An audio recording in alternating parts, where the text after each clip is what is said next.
Halo semuanya, perkenalkan, saya Reno Saputro. Saya Nadia Mulia. Saya Virus. Saya Zahra Sinta. Saya Dea Syafinato Raja. Saya Jahwa Putri. Selamat menyaksikan wawancara kami. Halo semuanya. Akhir-akhir ini Blok M lagi jadi perbincangan hangat. Bukan karena jajanan barunya, tetapi karena harga kenaikan sewa ruko yang menjulang tinggi. Yuk kita cari tahu apa dampaknya dan penyebabnya bagi pedagang serta pengunjung. Oke teman-teman, jadi kita udah sama owner Cimol dari Cimol Keju. Kita akan nanya-nanya seputar tentang penyewaan ruko lama dan ruko baru. Sebelumnya kakaknya juga ada di atas kan ya, buka ruko di atas gitu. Plaza 2. Oh, kita aja nanya-nanya ya kak ya. Kakak dari kapan sih kak udah buka Cimol Keju itu di Blok M? Kalau di Blok M dari akhir tahun Desember. Kalau tanggalnya kurang inget ya. Menurut kakak, apakah kenaikan harga sewa ini wajar untuk kawasan seperti di Blok M? Kalau untuk beberapa unit sih kan beda-beda tipe ya. Ada yang ruko, ada yang bentuknya cuman island tuh, atau island nggak? Jadi kayak cuman booth di tengah. Tergantung ini ya sih, jadinya tergantung bisnisnya apa, UMKM kah atau brand gede kah. Jadi sebenarnya untuk kenaikan harga yang kemarin itu untuk sekelas UMKM kurang wajar. Kalau boleh tahu nih kak, range harganya dari berapa ke berapa? Harga asli ke harga ini Iya, ya sekitar persentase lah ya. Iya. Ada di sekitar 100% ada kenaikan, jadi bisa 2 kali lipat. Kalau dampak kenaikan sewa terhadap pedagang kecil UMKM Blok M-nya Sangat berdampak karena menaikkan operasional kan.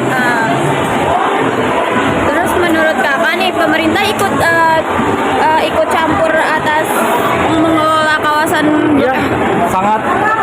sangat berhubungan sekali sama pemerintah, karena kan ini manajemen sendiri dari BUMN kan, yang mungkin kerjasama sama pemerintah daerah Jakarta Selatan. Jadi kewenangannya full dipegang sama, meskipun dipegang sama BUMN perusahaan, tapi kan perusahaannya di bawah BUMN. Jadi emang pemerintah ikut andil gitu. Apalagi setelah kasus kemarin kita kedatangan gubernur yang langsung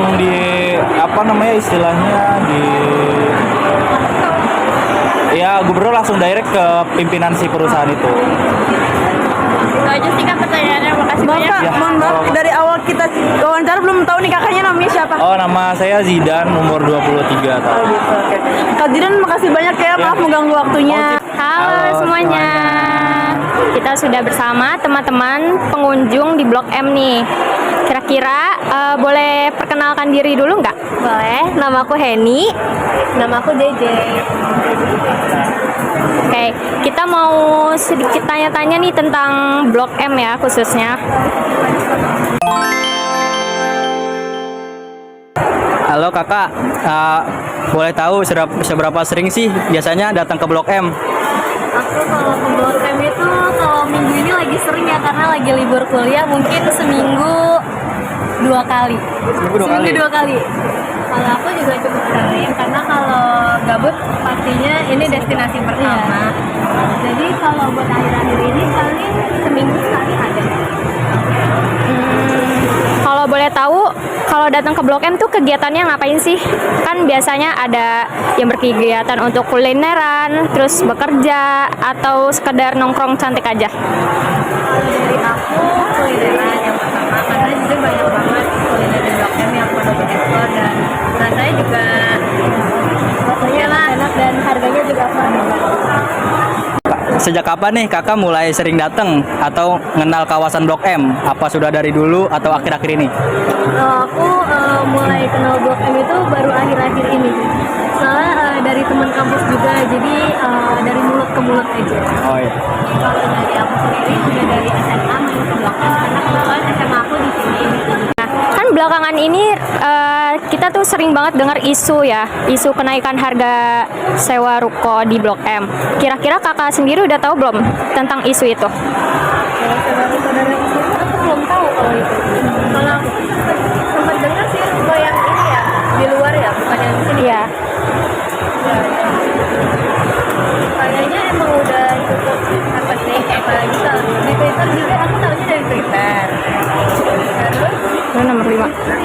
jadi kayak nomor 5. emang blow up karena harga naik, terus harga-harga makanan dan juga barang-barang di Blok M itu jadi ikutan naik gitu.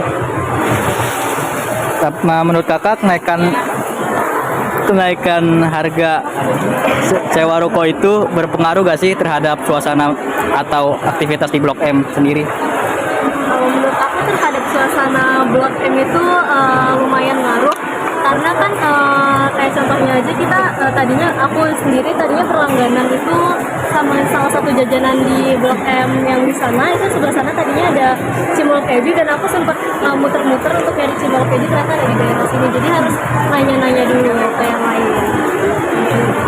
Kalau dari aku jujur berpengaruh banget, apalagi kayak sewa harga ruko nantinya juga pasti akan mempengaruhi harga jual juga dari toko-toko yang ada di Blok M, yang mana mungkin buat teman-teman jadi sekarang tuh terkesannya buat jajanan Blok M itu overpriced gitu. Oke, pertanyaan terakhir, menurut pandangan kakak-kakak, kenaikan harga sewa ruko ini tuh wajar nggak sih kak? Oh, kalau menurut aku enggak lagi, karena kayak pertama si pemilik kebijakan mungkin yang punya wewenang atas harga ruko di Blok M mungkin melihat adanya demand yang tinggi gitu di Blok M, kayak orang-orangnya banyak dan juga banyaknya mungkin pedagang yang mau buka usahanya di Blok M, dan menurut aku kurang wajar aja untuk menaikkan harga sewa toko di tempat-tempat yang emang lagi happening, karena lagi happening dan banyak ada pedagang yang emang mau buka usaha di situ. Disitulah sebenarnya seharusnya si pemilik wewenang yang memiliki wewenang terhadap kawasan ini tuh mungkin lebih bijak aja gitu, karena kayak bisa aja menaikkan ekonomi kan kalau untuk mungkin yang pegang wilayah bisa dari Pemdanya itu sendiri ya, dari pemerintahnya harusnya lebih bijak aja, karena ini tuh salah satu chance untuk menaikkan ekonomi di Jakarta juga dengan adanya kawasan yang ramai pengunjung, terus juga mungkin pemilik usaha bisa lebih mengekspan lagi bisnis mereka. Nah, itu dia hasil wawancara kita tadi. Dari hasil wawancara yang telah kami lakukan, dapat disimpulkan bahwa kenaikan harga sewa ruko di kawasan Blok M memberikan dampak yang cukup besar bagi para pelaku usaha serta pengunjung. Sebagian merasa terbebani dengan biaya sewa yang semakin tinggi, sementara yang lain berusaha menyesuaikan strategis bisnis agar tetap dapat bertahan. Terima kasih ya kakak atas waktunya. Halo guys, kita udah ada di tempat nih. Nah, kalian bisa lihat sendiri dampak dari kenaikan harga ruko. Banyak ruko-ruko yang udah tutup ya sekarang. Ayo coba kita masuk lagi. Terus ada di dalam juga. Nah, bukan cuma di dalam aja tapi sampai ke depan-depan. Jadi di sini tuh udah banyak banget ruko-ruko yang udah tutup karena kenaikan harga tersebut.